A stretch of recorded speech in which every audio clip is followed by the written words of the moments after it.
In today's lecture, we are going to study about chapter number 4, metals and non-metals. So, metals and non-metals collectively or any kind of matter is made up of atom. Atom is the smallest particle of matter. कोई भी matter है, दुनिया का कोई भी matter है, उसकी सबसे छोटी unit क्या है? Atom. And atom cannot be divided further by any physical means. हम कोई भी physical means उठा लें, हम उसका cutting करना चाहे, हम कुछ भी करना चाहें, हम उसको नहीं divide कर सकते. Atoms are the basic units which form molecules and ions. So, I think atom is clear. Then comes elements. What are these elements? Before coming to element, I would like to explain you what are molecules. Atom वो है जो सबसे छोटी unit है. A group of atoms is called molecule. कोई भी atoms का group आ गया और वो मिलके क्या बन जाएगा? Molecule. अगर उस molecule में सारे atoms एक ही टाइप के हैं तो उसे हम बोलेंगे, उस substance को बोलेंगे कि वो हमारा element बन गया. For example, O2, oxygen. Oxygen is O2 जिसमें दो ऑक्सीजन के एटम्स हैं और दोनों सेम है. तो दो सेम एटम्स जब मिल जाते हैं तो उस मॉलिक्यूल को बोला जाता है element. There are total 118 elements known which are further classified into 3 categories. इस अर्थ पे, इस यूनिवर्स में हमने अभी तक 118 एलिमेंट्स फाइंड करे हैं, जिसमें से 5 बिल्कुल नए हैं जो 2015 में फाइंड हुए हैं. और इन एलिमेंट्स को आगे फर्दर 3 कैटेगरीज में डिवाइड किया गया है, that are metal, non metal and metalloids. In this whole chapter we are going to study about these. So before studying about metal and non-metal, I will just give a brief description about metalloids. Metalloids, elements which possesses characters of both metal and non-metal. एक ऐसे elements जिनके पास metal की भी characteristics हैं, non-metal की भी characteristics हैं, उन्हें हम बोलते हैं metalloid. ये बीच के होते हैं. उसके बाद अब हम पढ़ेंगे कुछ ऐसी प्रॉपर्टीज़ जो हमने पहले कभी नहीं पढ़ी और वो एलिमेंट्स शो करते हैं, और उन्हीं प्रॉपर्टीज़ के बेसिस पे हम उनको क्लासिफाई करेंगे कि वो अगर ये प्रॉपर्टीज़ शो करते हैं तो वो मेटल होंगे, ये प्रॉपर्टीज़ शो करते हैं तो वो नॉन मेटल होंगे. तो let's start.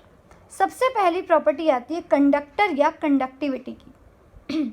Substances which allow heat or electricity to pass through them are called conductors of heat or electricity. ऐसे substances जो अपने अंदर heat को या electricity को पास होने देते हैं उन्हें हम कहते हैं conductors. अगर प्लास्टिक लेके आऊँ तो क्या प्लास्टिक के अंदर इलेक्ट्रिसिटी जाती है या वो गर्म होता है? No, it is a bad conductor of heat और इलेक्ट्रिसिटी. बट अगर उसी की जगह आयरन का लेके आऊँ तो yes, iron is a conductor. Second property is ductility. Ductility property होती है the property of elements by which they can be drawn into wires. अगर मैं उनको पकड़ के स्ट्रेच कर रही हूँ, उनको पकड़ के खींच रही हूँ और वो वायर्स में कन्वर्ट होते जा रहे हैं, तो that property is called ductility. अभी हम कुछ ही देर में देखेंगे कि डक्टिलिटी मेटल्स शो करते हैं या नॉन मेटल्स. फिर आती है malleability. Third property is malleability. The property of elements by which they can B beaten into thin sheets. अगर मैं कोई भी एक एलिमेंट लूँ और उसके बाद मैं उसकी हैमरिंग करने लगूँ, उसके ऊपर ज़ोर ज़ोर से हैमर मारने लगूँ और वो पतली पतली शीट्स में कन्वर्ट होने लगें, तो उन्हें हम कहेंगे वो मेलेबिलिटी की प्रॉपर्टी शो करते हैं. सोनरस. सोनरस नाम से समझ में आ रहा है कुछ ना कुछ साउंड से रिलेटेड है. Yes, a specific ringing sound property of elements. कुछ एलिमेंट्स की कुछ स्पेसिफिक साउंड होती है, अगर हम उनको पकड़ के बीट करें, हल्का सा भी अगर हमने उनको वाइब्रेट किया तो वो साउंड देनी स्टार्ट करते हैं, तो उस प्रॉपर्टी को कहते हैं sonorous. Lustrous. Characteristic shining property of elements is known as lustrous.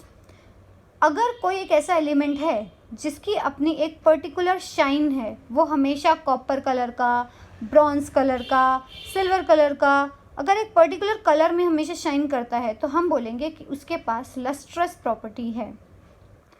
Then coming back to again physical properties of metals. Now we will be studying about metals and non-metals and about their differences. Physical properties of metals. Metals are hard to touch. अगर हम अपने आसपास कोई भी metal को उठा लें तो we all know that metals are hard to touch. They are lustrous, they are malleable, they are ductile, they are sonorous, they are good conductors of heat and electricity. Wait, I will start again. They are hard to touch. For example, I have taken a scissor here. We all know this part of scissor is made up of metal and this is not of metal. This is a plastic. So we are talking about the metallic part. This metallic part is hard to touch. Yes, we all know all metals are hard to touch. This is lustrous. We know all metals are shiny. Malleable. अगर मैं इसको beat करने लगूँ तो ये पतला पतला होना स्टार्ट हो जाएगा, पतली पतली शीट्स में कन्वर्ट होना स्टार्ट हो जाएगा. डक्टाइल. अगर मैं इसको पकड़ के स्ट्रेच करूँ, इसको पकड़ के खींचूँ दोनों तरफ से तो yes they will be converted into thin wires. Sonorous.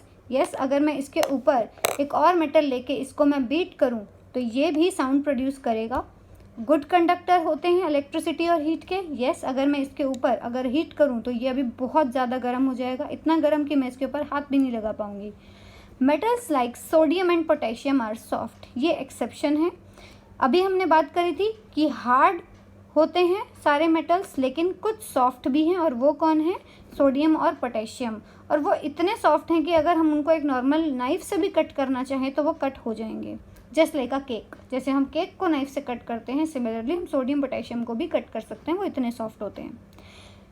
एक और एक्सेप्शन है. Mercury is the only metal which is found in the liquid state at the room temperature. बाकी सारे मेटल्स चाहे वो सॉफ्ट हैं चाहे वो हार्ड हैं, सारे सॉलिड हैं. सिर्फ एक एक्सेप्शन है मर्करी, जो लिक्विड स्टेट में रहता है नॉर्मल रूम टेम्परेचर पर. So that was about the properties of metals. Now we will study about the properties of non-metals. Non-metals are soft and dull. एक तो वो hard नहीं है, soft हैं. dull है मतलब वो lustrous नहीं है. एक्सेप्शन है डायमंड की.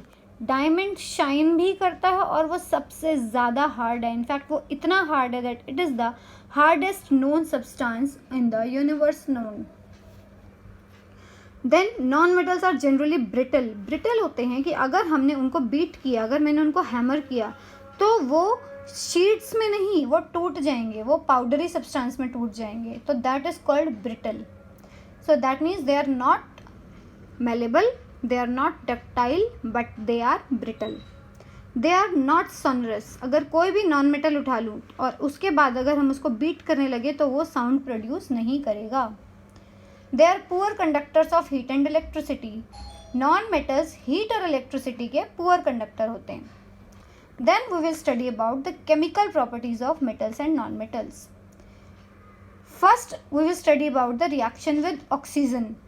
Both metal and non-metals react with oxygen. When burnt in oxygen, form their oxides. चाहे वो metal है चाहे वो non-metal है, वो दोनों ही ऑक्सीजन के साथ रिएक्ट होंगे और अपनी अपनी ऑक्साइड्स बनाएंगे. बट डिफरेंस क्या है?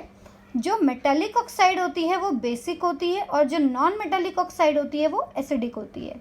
And we can test this by using a litmus solution. अगर हमें नहीं पता कि हमने यहाँ पे मेटल लिया है या नॉन मेटल लिया है, we will react with it oxygen, और जो ऑक्साइड्स वो बनाएंगे उसमें हम लिटमस डालेंगे. And we all know the litmus test. Litmus अगर रेड को ब्लू करता है तो वो बेसिक होता है, अगर ब्लू को रेड करता है तो वो एसिडिक होता है. And it will be very very easy to जज फॉर अस कि हमने मेटल कौन सा लिया था और नॉन मेटल कौन सा लिया था. So that was about reaction with oxygen. Very very simple. Then we will come to reaction with water.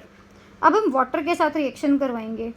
Some metals generally react with water to produce metal hydroxide and hydrogen gas. Generally non metals do not react with water. Metals water के साथ react होते ही metallic hydroxide बनाते हैं और साथ में hydrogen gas liberate. Next property is reaction with acids. Metals react with dilute acids and produce metal salt and hydrogen gas. Generally non metals do not react with dilute acids. Acids, dilute acids की बात हो रही है यहाँ पे। Dilute acids के साथ metal react करते हैं, साथ में बनाते हैं सॉल्ट और hydrogen gas. Non metals dilute acids के साथ रिएक्शन नहीं करते। एग्जाम्पल, जैसे मैंने मैग्नीशियम लिया, मैग्नीशियम और एल्यूमिनियम दोनों ही हमारे मेटल्स हैं। मैंने दोनों को HCl के साथ रिएक्शन करवाई। मैग्नीशियम ने बनाया MgCl2 that is magnesium chloride and it is a metallic salt along with the hydrogen. Then aluminium chloride, aluminium ने बनाया aluminium chloride AlCl3, it is also metallic salt along with the hydrogen gas. Non metals के साथ acid reaction करता ही नहीं है, very very simple. Next, reaction with bases. Metals react with bases to produce hydrogen gas. Again, metals के non metals के साथ base reaction नहीं करता। मेटल लिया एल्यूमिनियम, बेस लिया सोडियम हाइड्रोक्साइड, इन्होंने मिलके एक सॉल्ट बनाया sodium aluminate that is NaAlO2, it is a salt along with the hydrogen gas. हमें कैसे पता चलेगा हाइड्रोजन गैस लिबरेट हुई है? बेस में भी हाइड्रोजन गैस लिबरेट हुई, एसिड में भी हाइड्रोजन गैस लिबरेट हुई, वाटर में भी हाइड्रोजन गैस लिबरेट हुई। हाउ डू वी नो कि हाइड्रोजन गैस लिबरेट हो रही है? बिकॉज ये ना दिखती है, ना ही इसकी कोई ऑर्डर होती है। So we have a very simple test of detecting कि हाइड्रोजन गैस लिबरेट हो रही है। What will we do? जिस टेस्ट ट्यूब में हम काम कर रहे हैं, जिस टेस्ट ट्यूब में फॉर एग्जांपल हम मेटल और बेस का रिएक्शन किया, हमने एक एलिमेंट लिया, हमें नहीं पता वो मेटल है या नॉन मेटल है, हमने उसको डाला, हमने उसके ऊपर बेस डाला। अगर वो मेटल होगा तो वो सॉल्ट और हाइड्रोजन बनाएगा। हमने उस टेस्ट ट्यूब के ऊपर उसी टाइम ही एक मैच स्टिक बर्न करके लगा दी। मैच स्टिक के ऊपर हमने बर्न करती हुई मैच स्टिक उसके ऊपर, उसके माउथ के ऊपर रखी। अगर वो पॉप अप साउंड प्रोड्यूस करता है, द पॉप अप साउंड, तो हमें ये कंफर्म हो जाएगा कि वहाँ पे हाइड्रोजन प्रोड्यूस हुई है। दैट मीन्स कि वो एलिमेंट मेरा मेटल था। अगर पॉप अप साउंड नहीं आई, दैट क्लियरली मीन्स कि हाइड्रोजन प्रोड्यूस नहीं हुई, दैट मीन्स कि वो मेरा नॉन मेटल था। Simple. Then we will be studying about the displacement reaction. Very very simple. Displacement reaction, displace, एक की जगह को दूसरी जगह रख देना, एक दूसरे की जगह चेंज करनी है। यहाँ पे मैंने डायग्रामेटिकली बहुत अच्छे से समझाया है। फॉर एग्जाम्पल, यहाँ दो एटम्स हैं, A, B और C। A, B आपस में बॉन्डेड है और C अलग से है। हमने क्या किया? हमने B और C को कंबाइन कर दिया और A को अलग कर दिया। हमने क्या किया? C को A की जगह पे रख दिया और A को अलग कर दिया। हमने डिस्प्लेस करा है, हमने यहाँ पे सिंगल डिस्प्लेसमेंट करी है। A की जगह को C पे ले आए। पहले A B था, अब B C हो गया। और यहाँ पे भी ऐसा नहीं है कि हम अपनी मर्जी से कर देंगे। जो मेटल, अगर ये मेटल, इस मेटल में, इस एग्जाम्पल में C ने A को रिप्लेस किया है, दैट मीन्स जो रिप्लेस करने आया है, जो C आया है, वो A से 100% ज़्यादा रिएक्टिव होगा। जो ज़्यादा रिएक्टिव होता है वही डिस्प्लेस कर सकता है। इन केस अगर C कम रिएक्टिव होता A से, तो वो नहीं कर सकता था A को रिप्लेस, वो वहीं बैठा रहता, रिएक्शन होती ही ना। तो डिस्प्लेसमेंट रिएक्शन की डेफिनेशन ही यही कहती है, more reactive metal displaces less reactive metal from their metal compound. इस कंपाउंड में से मोर रिएक्टिव मेटल ने लेस रिएक्टिव मेटल को डिस्प्लेस कर दिया, and this reaction is called displacement reaction. For example, this is wrong example, sorry. So we can use very simple example like Fe plus HCl. Okay, later on I will give an example. Last topic of this chapter is uses of metals and non-metals. Metals are used in making machinery. हमारी जितनी भी machines होती है वो metal से मिलके बनी होती हैं। ऑटोमोबाइल्स हो गए, एयरप्लेन्स हो गए, trains, satellites, industrial gadgets, cooking utensils, water boilers etcetera. हमारे घर में जो वाटर बॉयलर्स हैं जिसमें हम पानी गर्म करते हैं, हमारे यूटेंसिल्स हैं, हमारे गैजेट्स हैं, हमारी सैटेलाइट्स हैं, ट्रेन्स, एरोप्लेन्स, ये सब मेटल्स के बन के बनी है। नॉन मेटल्स का क्या यूज़ है? Non metals are also use in daily life. Example, oxygen. Oxygen, हम बिना ऑक्सीजन के नहीं रह सकते। Nitrogen, phosphorus and potassium are used as fertilisers. हम जो खाना खाते हैं, जो जब उसकी खेती होती है तो उसमें जो फर्टिलाइजर्स डलते हैं, they are nitrogen, phosphorus and potassium. Chlorine हमारा वाटर प्योरीफायर है। And except these, There are so many other examples and uses of metals and non-metals. I hope I am able to clear your doubts. Only one doubt is there: displacement reaction examples. I will be giving it in the description box. I hope you will be studying it properly. Thank you.